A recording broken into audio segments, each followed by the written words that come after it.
कार्यक्रम के पुण्यार्चक हैं श्री कंवरलाल जी, महावीर प्रसाद जी पाटनी, आरके ग्रुप, मदनगंज, किशनगढ़, राजस्थान।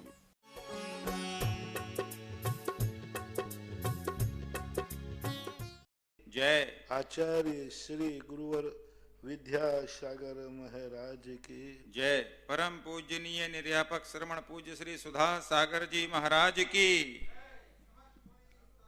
पूज्य श्री के चरणों में समस्त जिज्ञासा कर्ताओं की ओर से कोटि कोटि नमोस्तु वंदन। पूज्य श्री संजय जैन जबलपुर से मेरे आराध्य गुरु के चरणों में कोटि सा नमन। भगवान, किसी का कई वर्षों से नियम है कि अपरिहार्य कारणों को छोड़कर अपने अन्य निजी कारणों से जिस दिन उसने भगवान का यदि अभिषेक नहीं किया तो उस 24 घंटे अन्न खाने का त्याग। महाराज जी, यदि नियम होने के बाद अभिषेक नहीं किया तो कितना और क्या दोष लगेगा, और त्याग का कोई अच्छा फल मिलेगा?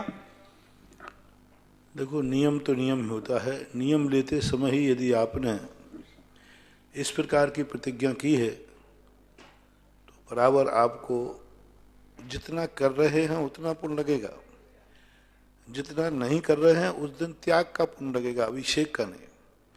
अभिषेक करेंगे तो अभिषेक का पुण्य लगेगा। जिस दिन अभिषेक नहीं कर पाए तो अन्न का त्याग करेंगे तो उस दिन अन्न के त्याग का पुण्य लगेगा। दोनों के पुण्य के खाते अलग अलग होते हैं, दोनों का पुण्य अलग अलग बढ़ेगा बराबर।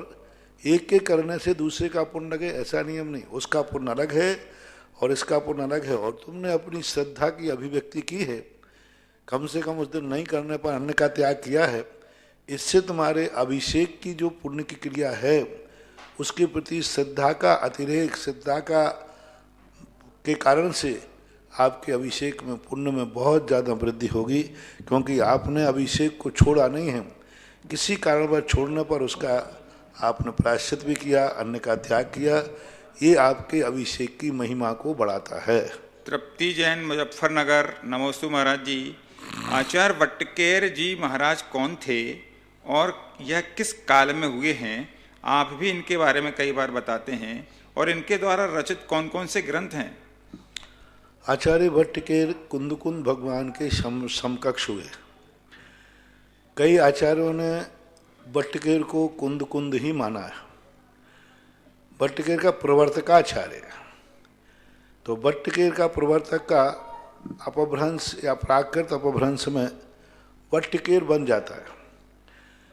तो कई इतिहासकारों ने कुंद का ही दूसरा नाम वट्टकेर बताया, लेकिन कई साहित्यकार कुंद को अलग भी मानते। एक बताने वालों के के प्रमाण ये हैं, पहला तो ये उनका वट्टकेर प्रवर्तकाचार्य का रूप बन सकता है। दूसरा, कुंद भगवान के समय सार की जो गाथाएं हैं, प्रवचन सार की गाथाएं हैं, वे गाथाएं हूबहूब ज्यों की त्यों मूलाचार के अंदर वट्टकेर महाराज ने यथावत स्वीकार कर ली, बिना उक्तम च कह करके। दूसरे की कोई गाथाएं जब कोई व्यक्ति लेता है तो रेफरेंस देता है, उक्तम च कहता है, लेकिन इन्होंने बिना उक्तम किए सीधे प्रभायमान में ले ली। ऐसा जब ही होता है जब कोई एक लेखक अनेक ग्रंथों का लेखक होता है तो इस ग्रंथ की गाथाएं दूसरे ग्रंथ में यथावत ले लेता है, जिससे ये पता चले कि ये सब ग्रंथों के लेखक एक ही हैं। तो समय सार की कई गाथाएं, समय सार अधिकार ही वहां पर विद्यमान है और हूबहूब वो गाथाएं मिलती हैं, ज्यों कि त्यों, कोई अक्षर में परिवर्तन नहीं किया गया। तो इन गाथाओं को लेकर के रखता है कि वट्टकेर आचार्य महाराज कुंद स्वामी ही रहे होंगे, क्योंकि कुंद स्वामी ने अपने ग्रंथों में कहीं अपना लेखक का नाम नहीं डाला, कहीं भी स्थिति नहीं डाली कि भाई लेखक का अपना नाम डालना कुंद आदि। एक दूसरा, भिन्न आचार्य मानते हैं तो ये कुंद स्वामी के समकक्ष ही थे। दोनों का कार्यकाल एक समय है, एक साथ का ही है, और इनके कोई अन्य दूसरा ग्रंथ मूलाचार के अलावा वट्टकेर स्वामी का अन्य कोई ग्रंथ दूसरा देखने में नहीं आया। मात मूलाचार्य एक महाकृति है जो मुनियों के लिए एक आदर्श मूल परंपरा से जोड़ती है। इतना तो निश्चित है कि वट्टकेर आचार्य मूल संघ की परंपरा के आचार्य थे। कुंद कुंद की जो परंपरा थी उसी की परंपरा के वो आचार्य थे। दोनों की परंपराओं में कोई अंतर नहीं। मूलाचार की जो विषय वस्तु है यह कुंद कुंद की मूल परंपरा से पूर्णतः मेल खाती है। समस्त क्रियाकांडों से परे एक मुनि का जो स्वरूप निर्वृत्ति परक प्रस्तुत किया है यह कुंद कुंद की परंपरा की ही एक आदर्शता है। इसलिए यह ईसा शताब्दी पूर्व लगभग प्रथम के लगभग उनका कार्यकाल मानना चाहिए। राजकुमार जैन बेंगलोर से पूज्य मुनिश्री के चरणों में कोटि कोटि नमोस्तु। महाराज जी, घर पर सहस्त्र नाम बोलकर हर नाम पर धूप से हवन करने में क्या कोई दोष लगेगा? आपने अपने प्रवचन में एक बार कहा था कि घर पर धूप अग्नि से हवन नहीं करना चाहिए। नहीं करना चाहिए। मेरी दृष्टि से कोई अनुष्ठान घरों पे करना, अभी जो आपातकाल चल रही है इस समय की व्यवस्था अलग है, इसको मार्ग नहीं बनाना चाहिए।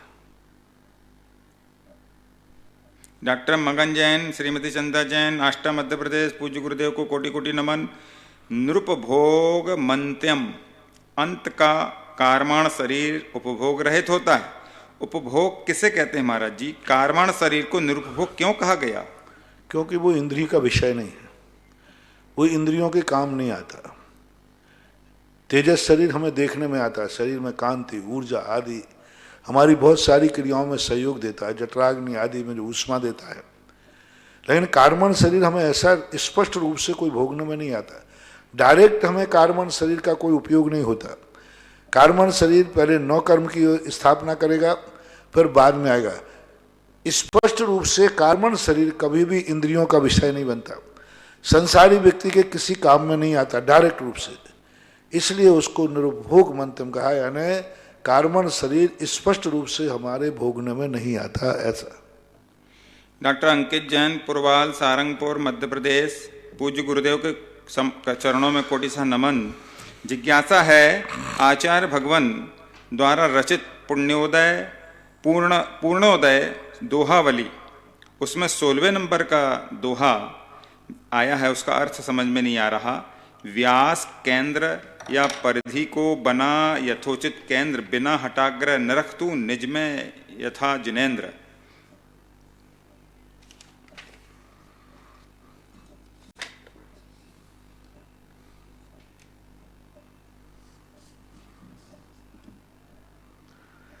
व्यास केंद्र या परिधि को बना यथोचित केंद्र, बिना हटाग्रह के निरख तू निज में मैं यथा जिनेन्द्र। यहाँ ये है, व्यास केंद्र या परिधि को, कोई भी एक सर्कल ले लीजिए, उसका व्यास 1 इंच भी इधर उधर यदि व्यास को खिसकाओगे आप तो व्यास का नाप बिगड़ जाएगा। क्योंकि गोल वस्तु का, कोई भी चीज का हर 1 सेंटीमीटर का एक पॉइंट के बाद गोल का नाप अलग अलग आ जाएगा। यदि आप सेंटर से अलग हटे तो आपका व्यास कभी सही नहीं निकल सकता। इसी प्रकार गोल परिधि में यदि आपने गोलाई से 0.5 सेंटीमीटर का भी थोड़ा बहुत इधर किया तो आप कभी भी हटा नहीं सकते, क्योंकि व्यास और परिधि केंद्र से ही निकाली जाती है। केंद्र बिंदु यदि अब आपकी हट गई तो आप कभी भी गोला का व्यास नहीं निकाल पाएंगे, और ना ही केंद्र बिंदु हटने पर परिधि निकाली जा सकेगी। परिधि व्यास केंद्र का, हाँ, व्यास केंद्र परिधि को बना यथोचित केंद्र, यानी यदि किसी चीज का व्यास और परिधि निकालना है तो यथोचित केंद्र पर ध्यान रखो, उसमें बिना हटाग्रह के निरख तू, बिना हटाग्रह के, यानी उसी को सत्य मानो। हटाग्रह का अर्थ नहीं जहां तुमने पेंसिल लगी नहीं हम तो यहीं से व्यास लगे। आप अपनी मर्जी के अनुसार मध्य केंद्र नहीं बना सकते हो हटाग्रह के साथ कि नहीं हम तो साहब यहीं से गिनती करेंगे, यहीं से निकालेंगे। अपने मन के अनुसार नहीं, निज में यथा जिनेन्द्र। इसी प्रकार अपने आत्मा के ठीक आदि मध्य से रहित अपने आत्मा के जिनेन्द्र स्वरूप को देखो। हमारे आचार्य प्रवचन सार में पूज्यवर कुंद कुंद स्वामी ने आत्मा का स्वरूप बताया कि आत्मा का स्वरूप आदि मध्य और अंत से रहित होकर के ठीक आत्मा के अंदर अपने भगवत स्वरूप को देखो कि मेरे आत्मा के बीच में, हमारे आत्मा के अंदर संपूर्ण रूप से पूरी परिधि में, पूरे व्यास में जिनेंद्र भगवान का स्वरूप स्थापित है। यानी इस संसार को उन्होंने उपमा दी एक गोल की। इस संसार में हमें देखना है भगवान कहाँ है, हमारे भगवान का स्वरूप क्या है। इस सारे संसार को लेकर अपनी सृष्टि में संसार 8 कर्मों का संसार, 84 लाख योनियों का संसार, इन सारे राग द्वेष कसायों के संसार के बीच में अपने आत्मा में जिनेंद्र देव का दर्शन करो, भगवत स्वरूप का दर्शन करो, आत्म स्वरूप का दर्शन करो, इस ओर उन्होंने संकेत किया है।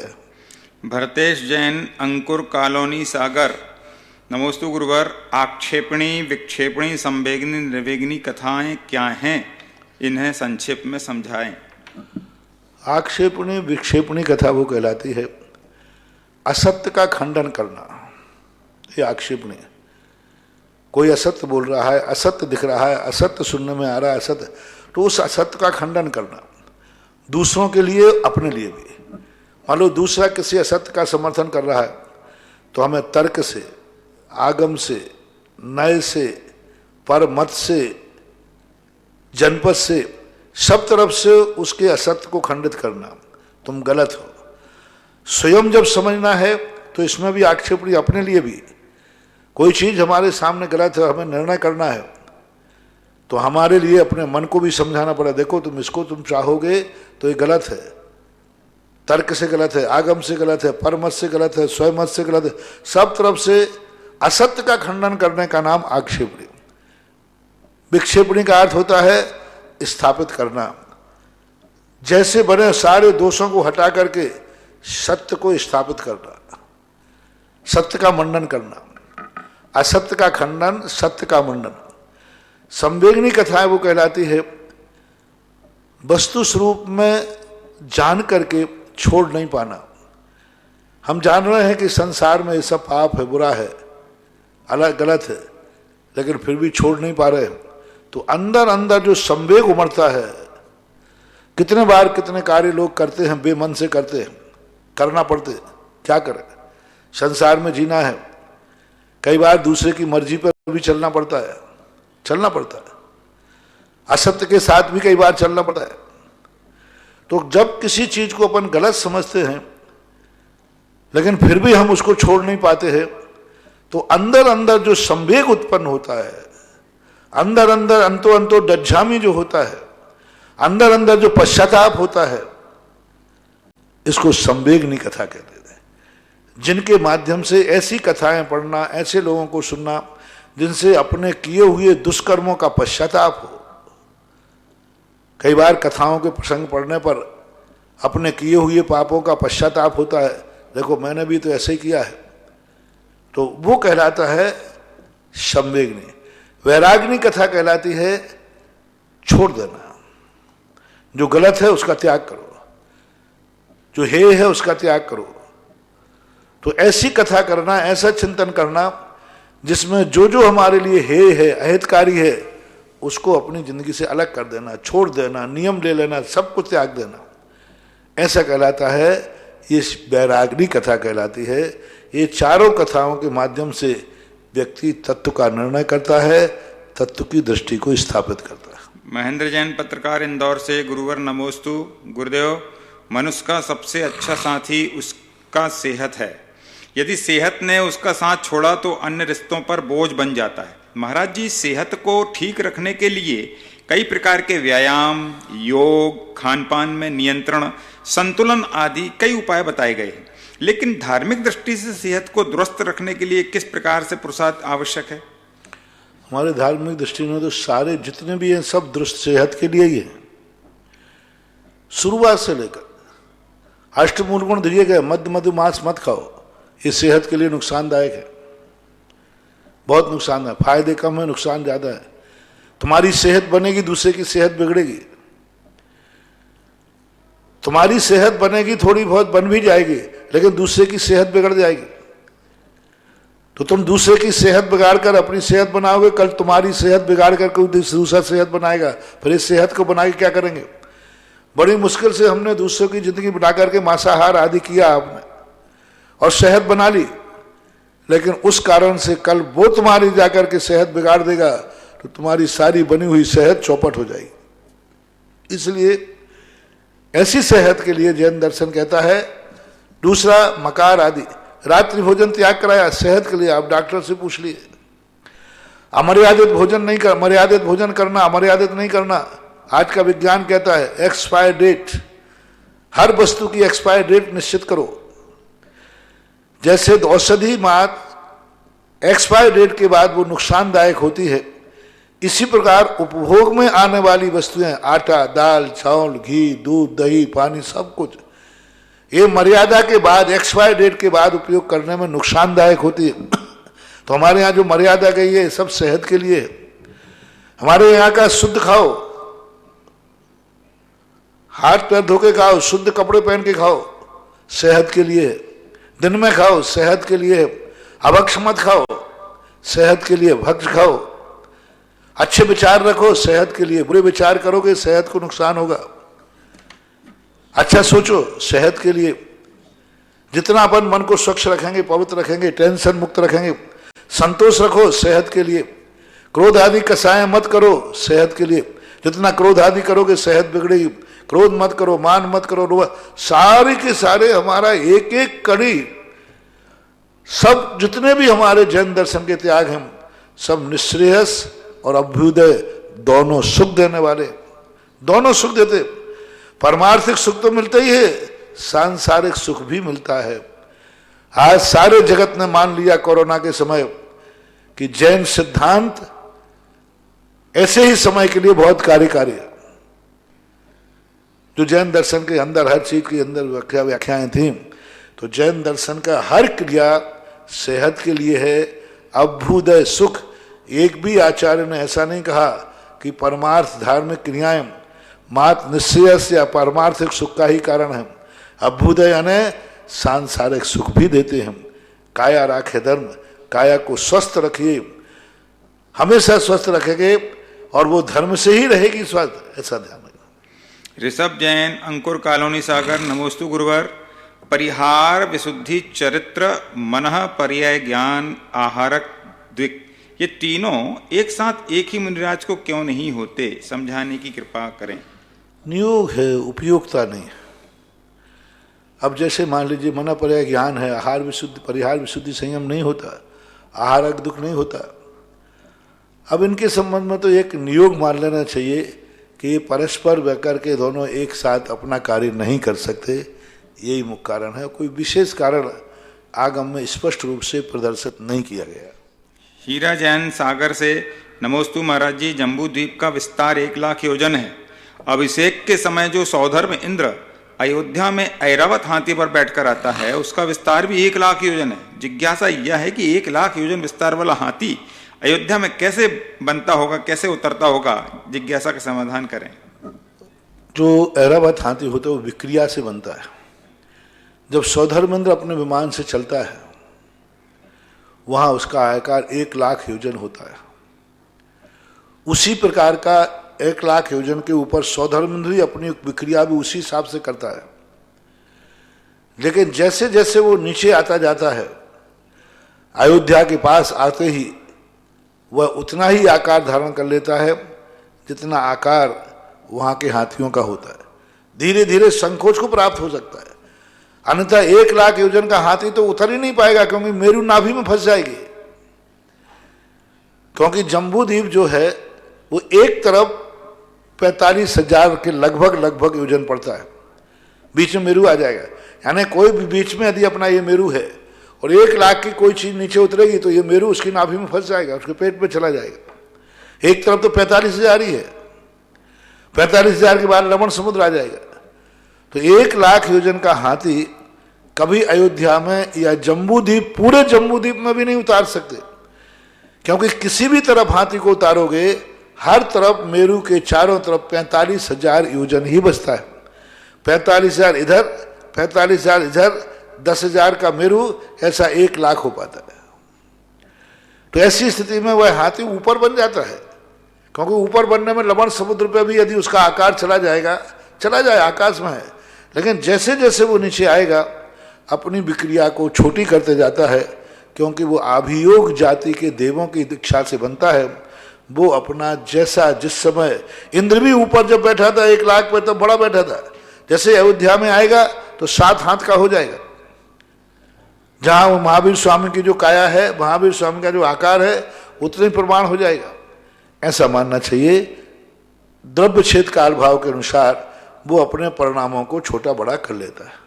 Manju Jain Alwar, scheme number 1 Alwar. गुरुदेव के चरणों में कोटि कोटि नमोस्तु। मेरा और मेरे परिवार की तरफ से नमोस्तु। गुरुवार आदिनाथ पुराण में आया है कि गर्भ की जो क्रियाएं होती हैं, दीक्षा आदि क्रियाएं होती हैं, ये सारी क्रियाएं क्या हम सभी श्रावकों को पर भी लागू होती हैं?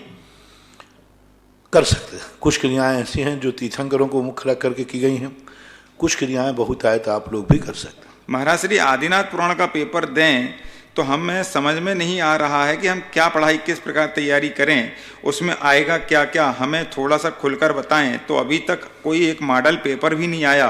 पूज्य श्री इस समय मैं नहीं चाहता हूं कि कोई गैस पेपर हो। मेरा पर्पस है ग्रंथ का स्वाध्याय कराना। आप अध्ययन करिए, 1 बार करिए, 2 बार करिए, आपको मिलेगा। कोरोना टाइम के कारण से परीक्षाएं नहीं, आज ही प्राचार्य महोदय के समाचार आए कि परीक्षाओं का क्या करें, क्योंकि पहले सोचा था कि चतुर्मास में हो जाएगी, लेकिन कोरोना के कारण अभी भी संभव नहीं है, और इस समय तो किसी भी हालत में संभव नहीं है। कमेटी विचार कर रही है कि सब लोगों ने अध्ययन तो करके बैठ गए हैं, सभी लोगों ने अध्ययन कर लिया है और परीक्षा देने की पूरी तैयारी किए बैठे, लेकिन अब उसका तरीका क्या किया जाए।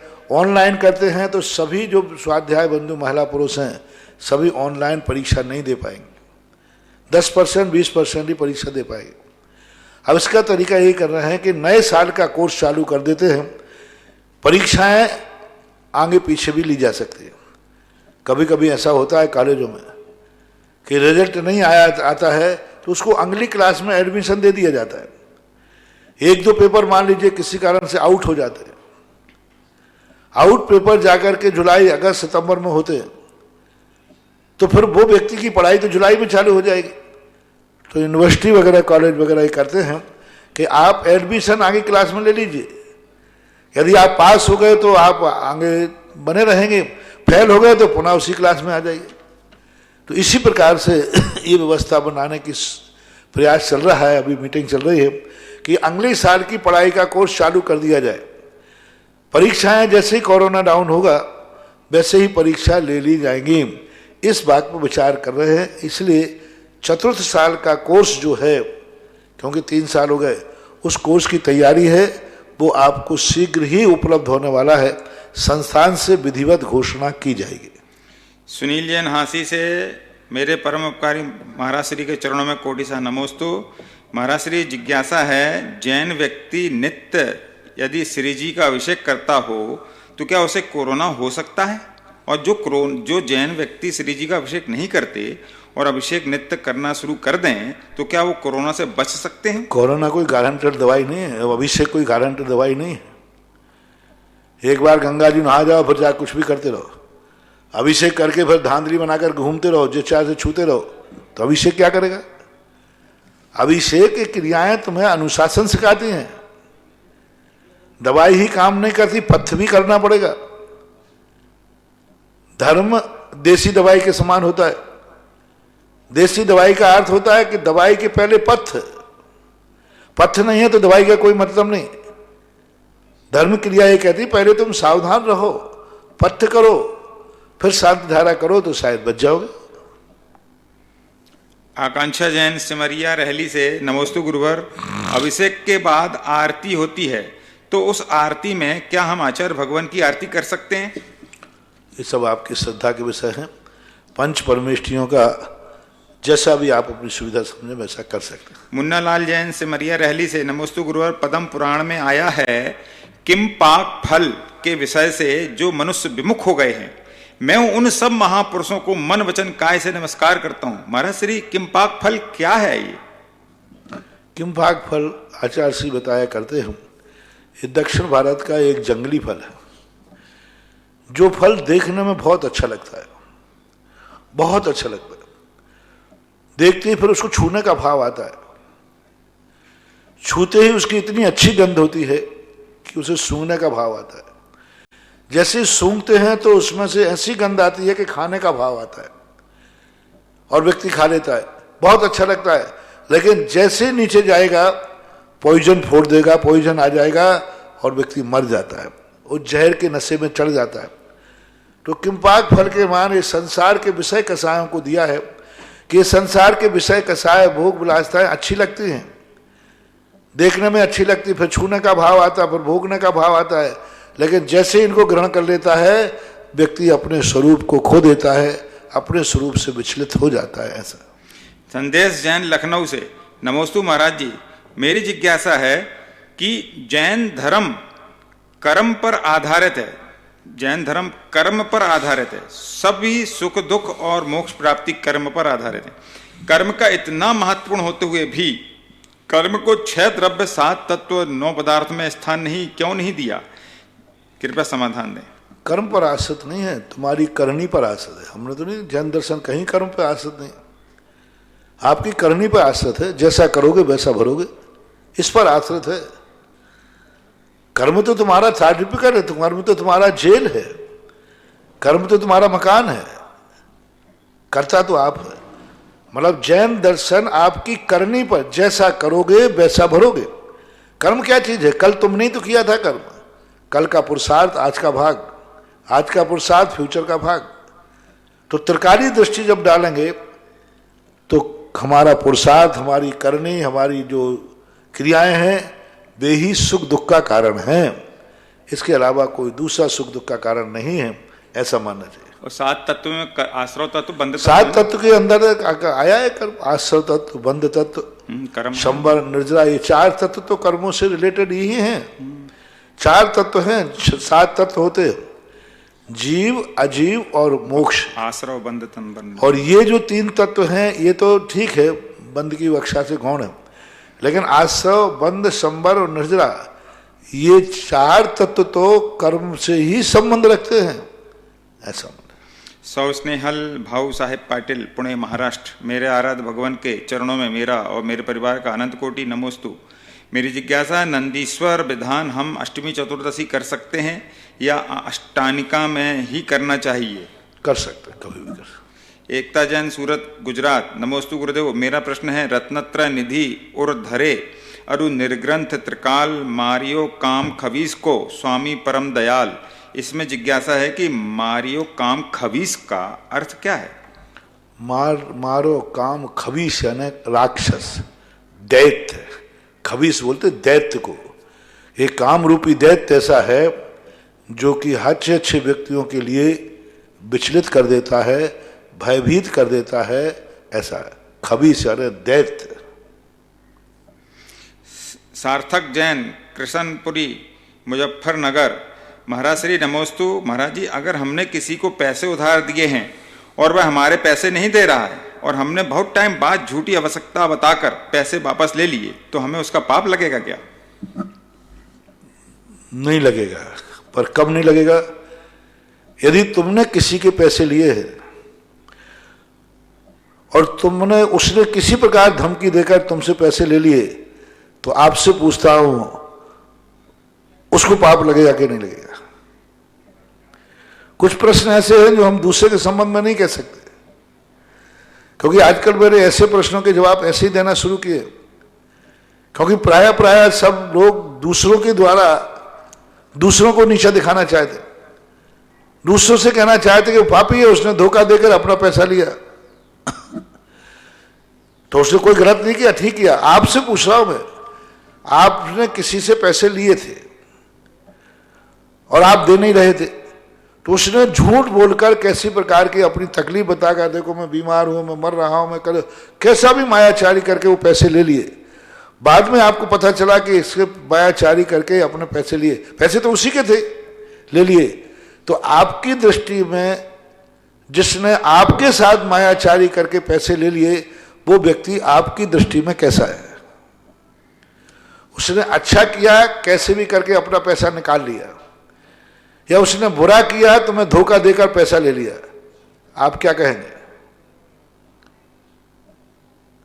बस जो आप कहेंगे वही उसके साथ है। उसने भी अपना पैसा निकाला, आप होते तो आप भी ऐसे ही निकालते। तो अपना पैसा निकालने का तरीका है, उसने कोई पाप नहीं किया। मैना देवी जैन, सूरत, गुजरात। महाराज श्री, मेरा 6 साल का बेटा सुन सुन के भक्तंबर आदि सब याद कर लिया उसने, और उसका पढ़ाई में बिल्कुल मन नहीं लगता। महाराज जी, इसका क्या कारण है? ठीक है, अब जिसका जैसा ज्ञानावरणी कर्म का क्षोभ। स्वाति जैन, जबलपुर। नमोस्तु महाराज जी। गुरुवर, मेरी जिज्ञासा है कि कोई जीव अनंतानुबंधी कसाय की विषय योजना किस प्रकार कर सकते हैं, अर्थात ऐसा कौन सा कार्य करें कि इसके अनंतानुबंधी कसाय की विषय योजना हो सके? अनंतानुबंधी की विषय योजना का कोई पर्पस होना चाहिए। 2 कारणों से अनंतानुबंधी की विषय योजना होती है। एक, जब व्यक्ति उपसम श्रेणी के योग्य होता है अथवा छायक सम्यक दर्शन के योग्य होता है, तो आज पंचम काल में अनंतानुबंधी की विषय योजना नहीं है। ये बात अलग है कि उपसम सम्यक दर्शन के लिए प्राप्त कर विषय योजना करता है और विषय योजना करते करते का उपसम श्रेणी ना चढ़े। विषय योजना कर ले लेकिन छायक समय दृष्टि ना रहे तो ये कर सकता। तो अनंत अनुबंधी की विषय योजना करने के लिए उसके परिणाम द्वितीयोपसम और छायक सम्यक दर्शन के योग विशुद्ध परिणाम है, तो ही विषय योजना हो सकती है। प्रथमोपसम और चौपसम सम्यक दर्शन की प्राप्ति के लिए अनंतानुबंधी की विषय योजना की जरूरत नहीं है, करता भी नहीं है। लेकिन जब भी विषय योजना होगी क्षयोपसम सम्यक दृष्टि ही करेगा। लेकिन कब करेगा? क्षयोपसम सम्यक दर्शन में रहकर उसकी विशुद्धि में द्वितीयोपसम और छायक सम्यक दर्शन प्राप्त करने की योग्यता होना चाहिए। मुकेश जैन, उदयपुर से। नमोस्तु महाराज जी। शांति धारा का प्रचलन आजकल जैन समाज में काफी नजर आ रहा है। कृपया जिज्ञासा समाधान करें कि आगम के किस ग्रंथ में शांति धारा का उल्लेख आया है? आगम में शांति धारा के बहुत महामस्तकाभिषेक से नाम से आया है। महामस्तकाभिषेक के अर्थ ही होते थे, एक कलश डालना अभिषेक है और निरंतर 1008 कलश डालना महाअभिषेक है। ये अभिषेक का ही बड़ा रूप है। समय समय पर नाम बदल जाते हैं, नामों में अर्थ आ जाता है। तो अपन को नाम पर नहीं जाना है, अपन को क्रिया पे जाना है कि अभिषेक का छोटा रूप है और शांति धारा अभिषेक का बड़ा रूप है। और बड़े रूप में मस्तकाभिषेक और महामस्तकाभिषेक अनादि अनंत काल से प्रसिद्ध हैं। जब व्यक्ति अपने चैत्यालय में देवता अभिषेक करते हैं तो अभिषेक सामान बोलते हैं, और नंदीश्वर जी कहते हैं महाअभिषेक की चर्चा गाती है, तो ऐसा मानना चाहिए। परम उपकारी निर्यापक श्रवण मुनि पुंगव श्री सुधासागर जी महाराज के चरणों में जिनवाणी व सुधा कलश के दर्शकों द्वारा बारंबार नमोस्तु नमोस्तु नमोस्तु। तपोदय 30 क्षेत्र पर एक विशाल गौशाला का निर्माण कार्य प्रारंभ हो चुका है। गौशाला में एक कामधेनु गाय एक परिवार ने समर्पित की है। वो परिवार लगभग जब भी कोई घोषणा होती है यहाँ मंच से, वो परिवार ने हर घोषणा में अपना शक्ति अनुसार दिया है। 1,11,000 से इंजीनियर सुभाष चंद्र जैन, उषा ईशान कृति भूता निवासी, जबलपुर बांदा प्रवासी, और इन्होंने विश्व के बड़े बाबा की वेदी में भी स्वर्ण दान दिया 10 ग्राम सोना। इंजीनियर सुभाष चंद्र जैन परिवार बांदा निवासी। और एक चंद्रोदय चांदखेड़ी असीमकालीन आदिनाथ भक्तामर विधान में भी एक नाम आया है। धानवी जैन के जन्म दिवस के अवसर पर डॉक्टर जे.के. समरिया, प्रमिला समरिया, डॉक्टर कुमार उत्सव, डॉक्टर अनुभा वाराणसी की ओर से। महाराज श्री नमोस्तु। प्रथम जिज्ञासा कुशल जैन अजमेरा। शांति धारा में महाराज श्री द्राव्य द्राव्य आता है, इसका अर्थ क्या? द्राव्य द्राव्य है ना, बार बार इसको मैं करता हूं ऐसा। एक जिज्ञासा महाराज श्री विनीत जी पाटनी, इन्होंने आज गुरु आपके चरणों में नमोस्तु महाराज जी। आज हमारे लिए गुरु कृपा दिवस है। 4 साल पहले आज ही के दिन हमें आपकी पीछी का सौभाग्य प्राप्त हुआ था। आपकी कृपा का सत सत आभार। हमारे व्रतों में निरंतर वृद्धि होती रहे, ऐसी हमारी भावना है। हमारी जिज्ञासा यह है कि हम अपने जीवन में 12 व्रत पालने की ओर बढ़ने के लिए क्या पुरुषार्थ करें? जैसे जह जह, खंड खंड, दह दह, पच पच, पाचे पाचे, द्रावय द्रावय, तो ये शब्द ऐसे है जो क्रिया हम कर रहे हैं वो दह दह, पच पच यानी नष्टों, द्रावय द्रावय, हमारा प्रभावमान आगे बढ़े, निरंतर हम आगे बढ़े, यानी बाधाएं दूर होती जाए। जय जय, खंड खंड, पच ये सब नष्ट होते जाएं और हमारे आगे आगे वृद्धि होती जाए, इस प्रकार के भाव पक्ष रहते हैं। इन शब्दों के शाब्दिक अर्थ कम होते हैं, भाव पक्ष ज़्यादा होता है। अगली महाराज श्री विनीत जी पाटनी ने आज गुरु कृपा दिवस 4 साल पहले इनको आज आपकी पीछी मिली थी किशनगढ़ चतुर्मास में, तो उनके भाव हो रहे हैं। उन्होंने यहाँ तपोदय तीर्थ क्षेत्र पर 11,000 की गौशाला में इस भेंट स्वरूप भी दान किए हैं और 12 व्रत पालने के नियम हो रहे थे, उनके लिए क्या प्रसाद करना चाहिए? 12 व्रत पालने का अभ्यास करें। जो अभ्यास 12 प्रतिमाओं का 2 प्रतिमाओं का होता है, अपना सामायिक आदि, शुद्ध भोजन आदि और अपने परिग्रह प्रमाण आदि, इन सब के संबंध में विचार करना चाहिए, अभ्यास शुरू कर देना चाहिए। क्योंकि कोई भी चीज की क्रियाओं करने के पहले थोड़ा अभ्यास कर लें, क्या क्या परेशानी आती है, उन परेशानियों में आप कैसे जिएंगे। 2 टाइम भोजन खाना, रात्रि में पानी का भी त्याग होना, ये सब चीज़ों पर विचार करना पड़ेगा। एलोपैथिक दवाइयाँ मान लीजिए रेगुलर चल रही हैं, व्रत लेने के पहले ही चल रही हैं, तो विचार नहीं होगा। और मान लीजिए आकस्मिक होती, वो तो दुर्घटना कहलाती है। वैसी दुर्घटना होती है जैसे कोई व्यक्ति अपनी बेटी की शादी काने से नहीं करना चाहेगा, लेकिन शादी के बाद काना हो जाए तो छोड़ देगा कि चलेगा? चलेगा। पहले नहीं करना चाहेगा, लेकिन अब होने के बाद हो जाए तो चलता है। इसी प्रकार कोई व्रत आदि लेने के बाद दुर्घटना होना अलग चीज़ है। पहले से ही कोई यदि ऐसी स्थितियां हैं कि आपको ऐसी दवाइयां लेना पड़ती हैं जो दवाएं मर्यादा के विरुद्ध हैं, तो इन सब चीज़ों पर विचार करके अभ्यास करना चाहिए। विश्व के बड़े बाबा पार्श्वनाथ भगवान के समक्ष असीमकालीन पार्श्वनाथ भक्तामर विधान में एक नाम आया।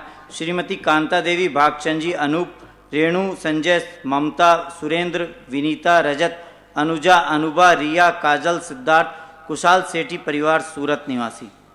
महाराज श्री उमा जैन, अशोक विहार, दिल्ली से। नमोस्तु महाराज श्री।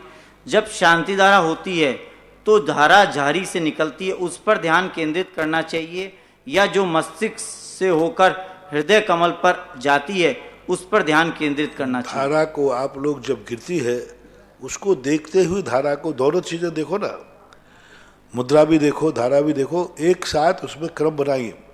धारा से ऊपर से देखा, नीचे तक, ऊपर से देखा, उसको दोनों चीज़ों पर दृष्टि केंद्रित करना चाहिए।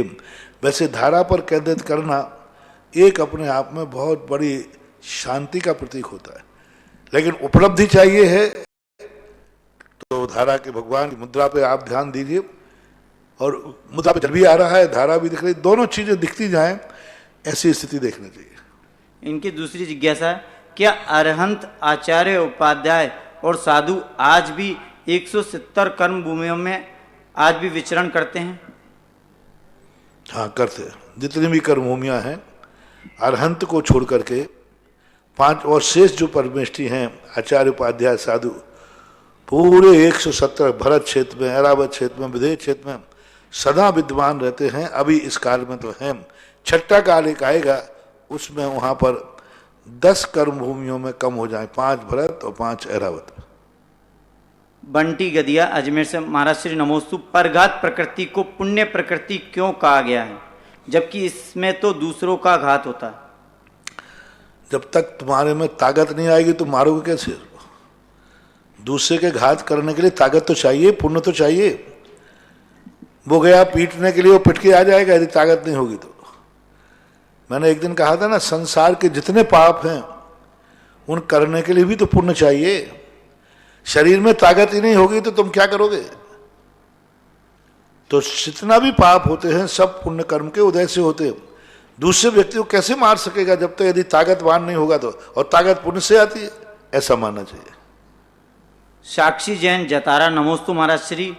गुरुवर, मुझे कल सपने में आचार्य भगवान दिखे और हमने उनके चरणों में नमोस्तु बोला और रोने लगे कि हम 8 साल से परेशान हैं, टाइफाइड चल रहा है 8 साल से। तो आचार्य भगवान ने मुझे आशीर्वाद दिया और पास में एक औषधि रखी थी, तो बोले इसका सेवन करो। गुरुवर, ये क्या संकेत है?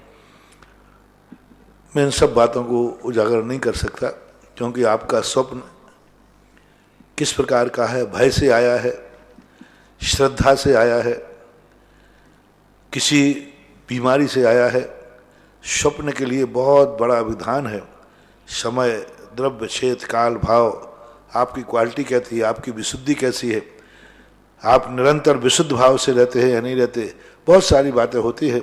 ये स्वप्न देखने मात्र से ना जाने लोग, प्राय लोग कोई ना कोई स्वप्न कभी न कभी देखते ही रहते हैं, इन सब के फल नहीं बताए जा सकते। लालचंद जी जैन, सतना, नमोस्तु महाराज श्री। हमारी भूल से हमने गंधोदक भरे कलश से श्री जी का अभिषेक कर दिया, पूज्य श्री इसमें क्या दोष? दोष तो है ही, क्योंकि करना उचित नहीं होता, क्योंकि वो एक प्रकार के भगवान का अभिषेक एक बार निकल गया। फिर भी आपके विकल्प की शांति के लिए शांति विधान कर लेना चाहिए। शुभम जैन, नमोस्तु महाराज श्री। उद्योत नाम कर्म का पंचम गुण स्थान तक किस अपेक्षा से होता है? क्या चारों गतियों के जीवों के इसका उदय पाया जाता है, अथवा किन किन जीवों के उदय पाया जाता है? त्रियंचों के तो विशेष रूप से पंचम गुण स्थान उद्योत नाम कर्म के साथ पाया जा सकता है। कई रात्रि में ऐसी जिनके आंखों में उद्योत नाम कर्म का उदय होता है, दिखता है, लाइट होता है। इसलिए त्रियंचों की अपेक्षा से पंचम गुण स्थान की स्थिति बनाई गई। बाकी उद्योत नाम कर्म का 3 गतियों में तो निरंतर है ही, मनुष्य में, त्रियंच में और देवों में। नारकियों के संबंध में कोई उदाहरण देखने में नहीं आता है ऐसा। शैजल जैन कटंगी से, महाराज श्री नमोस्तु। गिलोय, तुलसी, नीम आदि वनस्पति के सेवन से हमें अनेक लाभ होते हैं। आपने प्रवचन में एक दिन बताया था कि हम सब भूतपूर्व वनस्पति हैं, तो हम पेड़ के नीचे बैठकर क्या विचार करें और उनसे ऊर्जा प्राप्त करने की कोशिश करें? मैं बता चुका था, जिस दिन आपने प्रवचन सुना होगा उसी दिन मैंने बताया। त्रिकाली स्वभाव, अपना उससे संबंध जोड़ो। मैं भी कल पेड़ था, मेरे छाया में भी कोई आके बैठा होगा, मेरे तो इस प्रकार का उसका चिंतन कर सकते हैं, क्योंकि अपने संबंध में और उसके संबंध में ये भी चिंतन कर सकते। कल वो मनुष्य था, कल मैं उसके स्थान पर था, और कल वो मेरे स्थान पर भी हो सकता है। मनुष्य सीधा मनुष्य बनाओ, तो अपने भी भवों का संबंध जोड़ो और उसका भी भवों का संबंध जोड़ो। तो इस प्रकार के चिंतन भी किए जा सकते हैं। प्रयूल जैन, स्वीडन से, महाराज श्री नमोस्तु। महाराज श्री, मेरा प्रश्न है कि कई बार देखा गया कि लोग ज्ञान में वृद्धि तो कर लेते हैं, साथ में ही उनके अहंकार में भी वृद्धि हो जाती है। ऐसा क्यों होता है? अहंकार को बढ़ने से कैसे रोका जाए? कृपया मेरी ज्ञान की वृद्धि नहीं की उन्होंने, कल्याण के लिए नहीं की, वो उन्होंने शब्दों का ज्ञान किया है दूसरों को नीचा दिखाने के लिए, विद्वान बनने के लिए अपने आप में। तो ये उनकी खुद की भूल है, उनको इससे ज्ञानावरणी कर्म का बंध होता है। अगली जिज्ञासा ऑडियो। समीचीनम। श्री सुधा सागर जी महाराज के पावन पुण्य चरणों में बारंबार नमोस्तु। मैं अभिषेक जैन, कासलीवाल, दिल्ली से। गुरुदेव, मेरी जिज्ञासा है कि एक लव जिहाद का मुद्दा पूरे भारतवर्ष में फैला हुआ है, जिससे जैन समाज भी अछूता नहीं है। गुरुदेव, फेसबुक आदि आजकल सभी चलाते हैं, उसी के माध्यम से ये लोग कर रहे हैं कि एक विशेष समुदाय है जो अपनी फोटो डालते हैं बड़ी हीरो जैसी, और उसके अंदर फंस करके हमारी तरफ की बच्चियां फंस जाती हैं और बाद में उसका बहुत बड़ा हजाना में देखने को मिलता है। लव जिहाद आजकल बहुत चल रहा है। मैं भूल चुका हूँ, आप अपने बच्चों को, सामने वाले को आप कुछ नहीं कर सकते। लव जिहाद के संबंध में आप अपने बच्चों को परिचय दें, बताएं ये कितनी खतरनाक चीज़ है, कितने तुम्हारी ज़िंदगी को मिलाया जाएगा और किस तरीके से वहाँ उनके साथ व्यवहार होगा बाद में। आप लोग खुद करें, आप अपने बच्चों को समझाएं, मोबाइल देने के पहले उनको समझाएं। आप उनको मोबाइल दे देते हैं, उनको अच्छा लगता है, वो देखते हैं। बच्चों के लिए कुछ मोबाइल, शादी के पहले व्यक्ति को वही मोबाइल मिलना चाहिए, उतने ही नंबर उसमें टेप होना चाहिए जितने नंबर जरूरी है। माँ बाप का नंबर, परिवार का नंबर 2, 4, 10 नंबर हो, बाकी उसके मोबाइल को लॉक कर देना चाहिए। अनमेरिड बच्चियों को कभी इंटरनेट वाले बड़े बड़े जो मोबाइल होते हैं वो नहीं देना चाहिए। जिनमें गंदे चैनल आते हैं ऐसे मोबाइल नहीं देना चाहिए। अनमेरिड बच्चों को बस वो छोटा सा मोबाइल दो जो वो मम्मी पापा से बात कर सके। 2-4 नंबर फिट हैं उसमें फिट कर दो, इससे ज़्यादा वो चला ही नहीं सकेगा।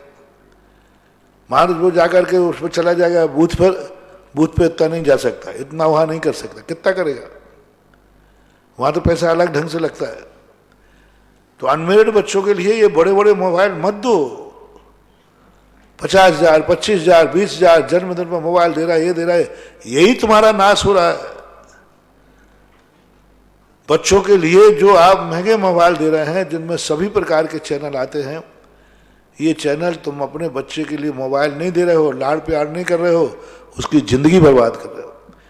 इनके लिए वही छोटे मोबाइल दो जिससे मात्र बात हो सकती है, और नंबर भी उसमें सीमित कर दो। इससे ज्यादा नंबर वो लगाना चाहे तो नहीं लगा सकता। दूसरी बात है, उनको जो सिम दी जाए वो उन्हीं के खुद की नाम की नहीं हो, वो माँ बाप के नाम की हो, कि कभी आप उस मोबाइल का डिटेल निकालना चाहें तो आप डिटेल निकाल सकते हैं। इसलिए मेरी राय तो यही है कि छोटे बच्चों के लिए जब तक उसकी शादी नहीं हुई उसको बड़ा मोबाइल नहीं मिलना चाहिए। छोटे छोटे मोबाइल हैं जो मां समस्या का समाधान कर देंगे, सूचना दे देंगे। लेकिन मेरी बात मानोगे नहीं, आजकल बच्चों के पास भी एक से एक मोबाइल रहते हैं। अब क्या करें, वो सब जो देखेंगे, जो सुनेंगे, वो सब होगा। उसको लिए क्या, अब उस पर देखेंगे लव जिहाद का, वो देखेंगे, वो जाएंगे उसमें। आप चेतो थोड़ा, पत्तों को पत्ते सड़ रहे हैं ये मत देखो, ये पेड़ की जड़ तो नहीं सड़ रही है, ये भी देखना चाहिए। इसमें महाराज श्री क्या होता है कि वो विशेष जाति वाले उसको एक हीरो की तरह दिखाते हैं व्हाट्सएप पे, फेसबुक में, तो यही तो सब तुम्हें जानकारी, और उसमें जाति नहीं दिखाते उसकी, लेकिन बाद में। क्योंकि देखो, मैं इन संबंध में, मोबाइल के संबंध में, व्हाट्सएप के संबंध में कुछ नहीं जानता, और मैं जानना भी नहीं चाहता। बहुत सारे लोग मुझे मोबाइल के संबंध में सिखाते, महाराज ऐसा आता है, आता है। मैंने कहा मुझे जानना ही नहीं है, ये पढ़ाई पढ़ना ही नहीं है। जानना भी नहीं चाहता मैं, समझना भी नहीं चाहता मैं, क्योंकि ये बीमारी बहुत खतरनाक बीमारी है। इसलिए मैं ज़्यादा इस संबंध में ज़्यादा नहीं जानता हूँ क्या है क्या नहीं। ना मैं व्हाट्सएप देखता हूँ, मैं कोई भी व्हाट्सएप देखते ही नहीं। कोई हमें चलते फिरते कभी सोच को जा रहा हो, कोई कुछ बता दे, कोई ला करके दिखा दे, महाराज व्हाट्सएप में ये आया, तो सुन लेता हूँ। लेकिन मुझे देखने की बहुत एलर्जी है व्हाट्सएप देखने का। जो लोग अच्छी बात से बता दे तो मैं कहता भैया मुझे मोबाइल मत दिखाओ, आप तो बता दो। फिर भी लोग लाकर कुछ सामने रख देते हैं, बता देते देखो महाराज ये है, ये है। तो आप इसको तो एक सीमित रखें। मैं इस संबंध में ज़्यादा नहीं जानता, और मैं इस संबंध से दूर रहना चाहता हूँ। मैं तो ये कहता हूँ, प्रसंग आया है तो व्हाट्सएप पर मेरे नाम से कोई भी सूचना न्यूज भेजते हो तो आपका व्यर्थ की मेहनत जाती है, क्योंकि मैं व्हाट्सएप देखता नहीं हूँ, इसलिए आपकी मेहनत बेकार जाएगी। जयपुर में जब मैं था पहली बार सन 1996 में, लोग कोई ना कोई पत्र डालता था, कमेटी, जो कमेटियां होती ना कार्य करने वाले, जिसका मंच पे सम्मान हो गया, शाम को 2 दिन बाद उसका पत्र आ गया, महाराज जी उसका जो सम्मान किया था वो कितना गंदा आदमी है। पूरी की पूरी कुंडली उसकी, इधर नहीं बैठे, उस तरफ, बाहर वाले नहीं बैठे, ये लॉकडाउन वाले हैं, अंदर वाले, कोरोना टाउन है, उन बल्लियों के पीछे, उधर से नहीं, पीछे से, क्योंकि सब गड़बड़ नहीं होना चाहिए। हाँ, इस तरफ आके बैठ जाओ, इस तरफ बाएं साइड, हाँ निकल जाओ इस तरफ।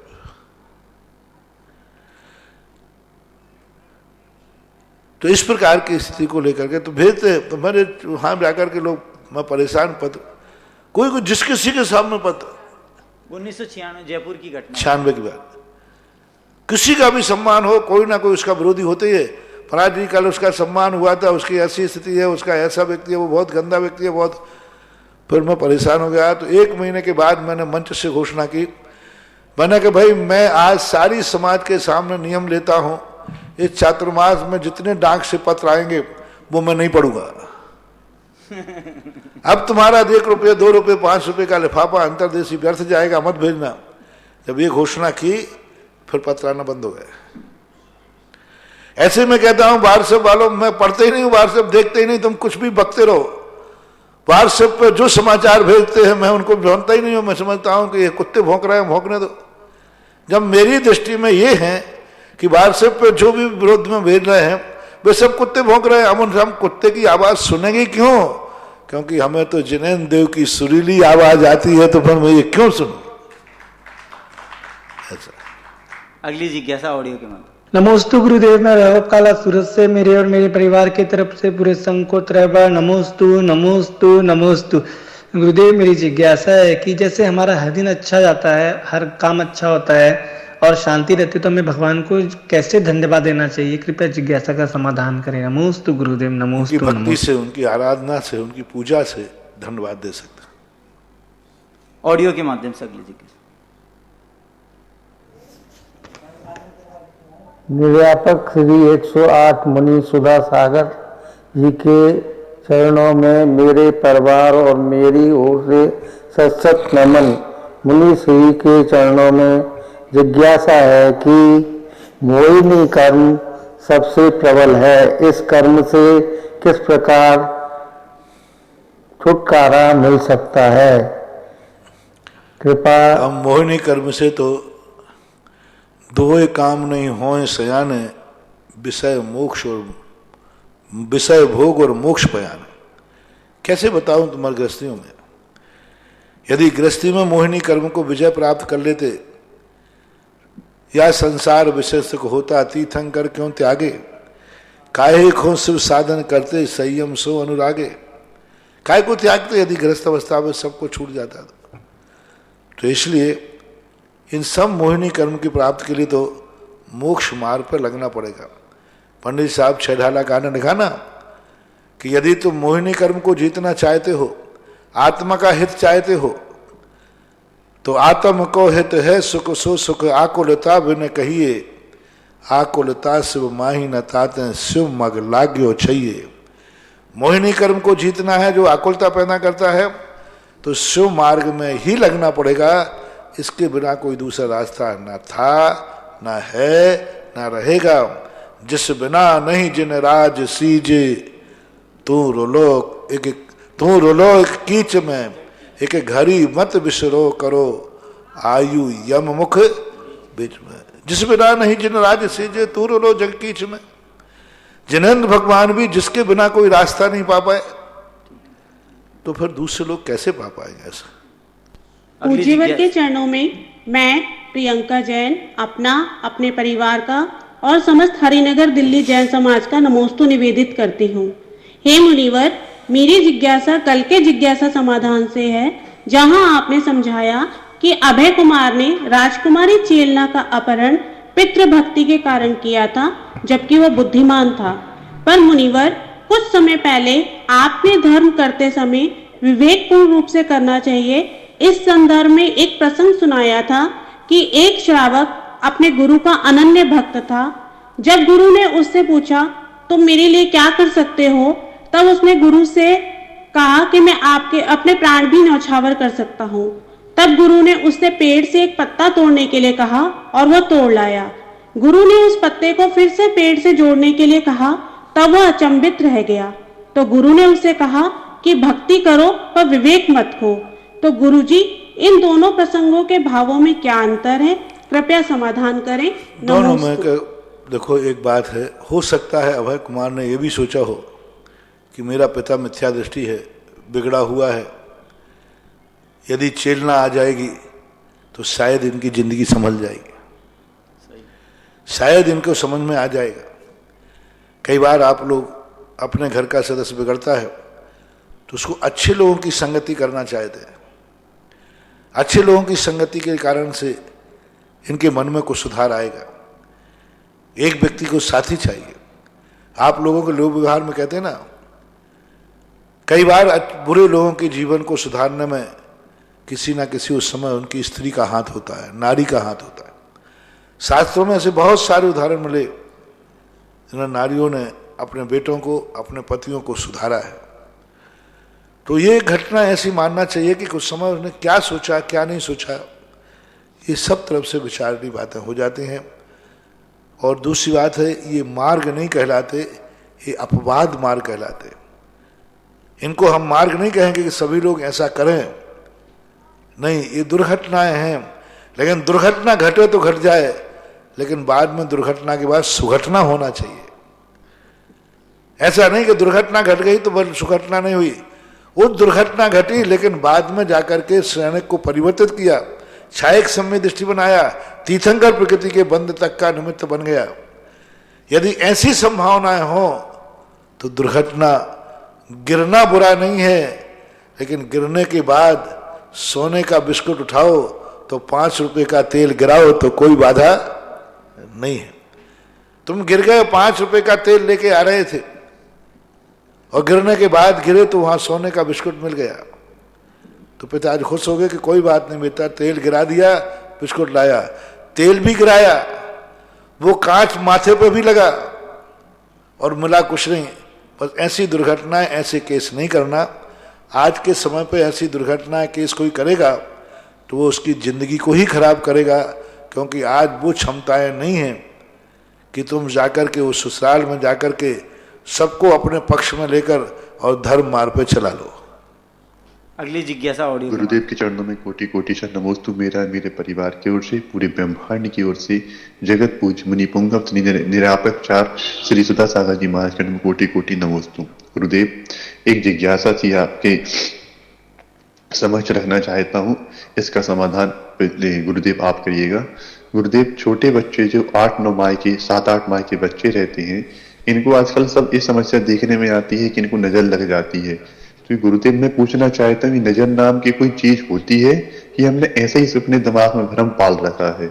गुरुदेव, क्योंकि माताएं बहनें जब बच्चों को नजर लगती तो बहुत परेशान होती हैं कि ऐसा नहीं करना था, वैसा नहीं करना था, ये नहीं करना था।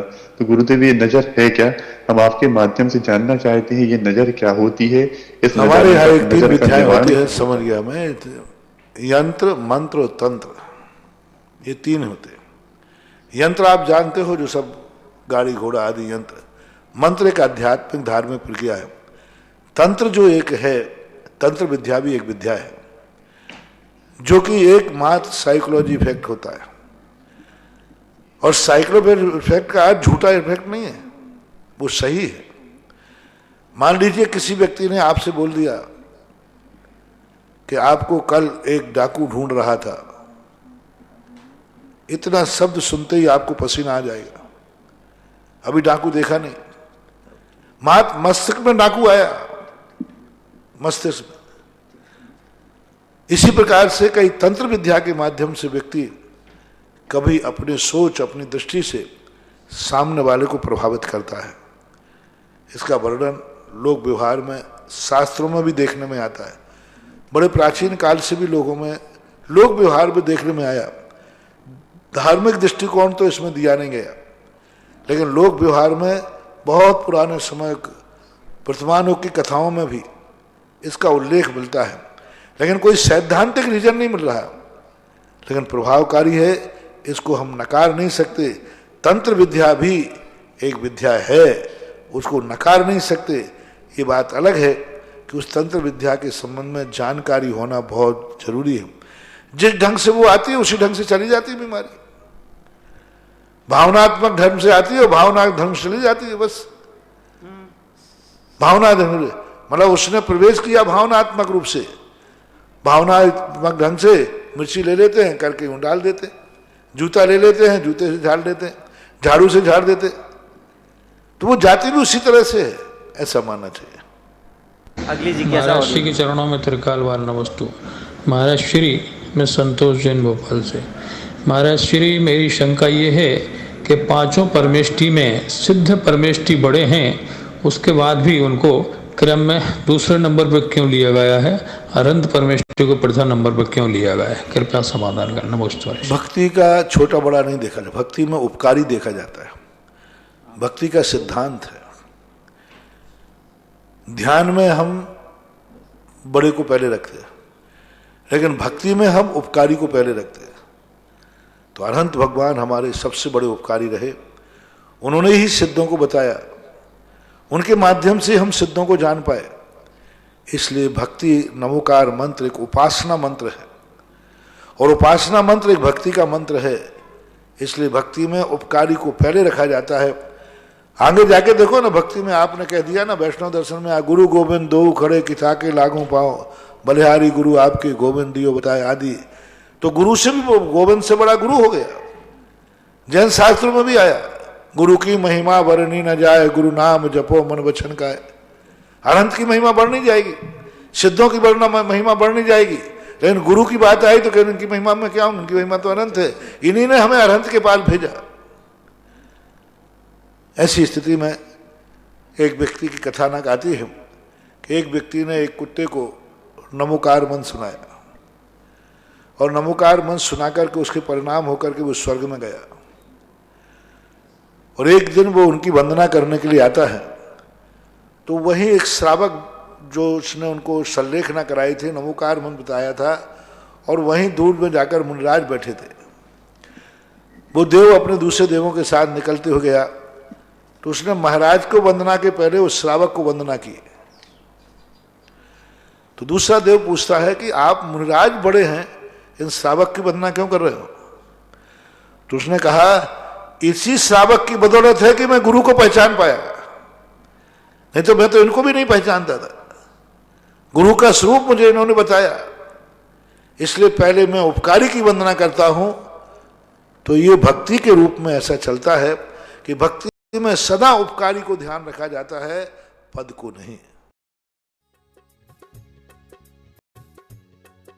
इस कार्यक्रम के पुण्यार्चक थे श्री कंवरलाल जी, महावीर प्रसाद जी पाटनी, आरके ग्रुप, मदनगंज, किशनगढ़, राजस्थान।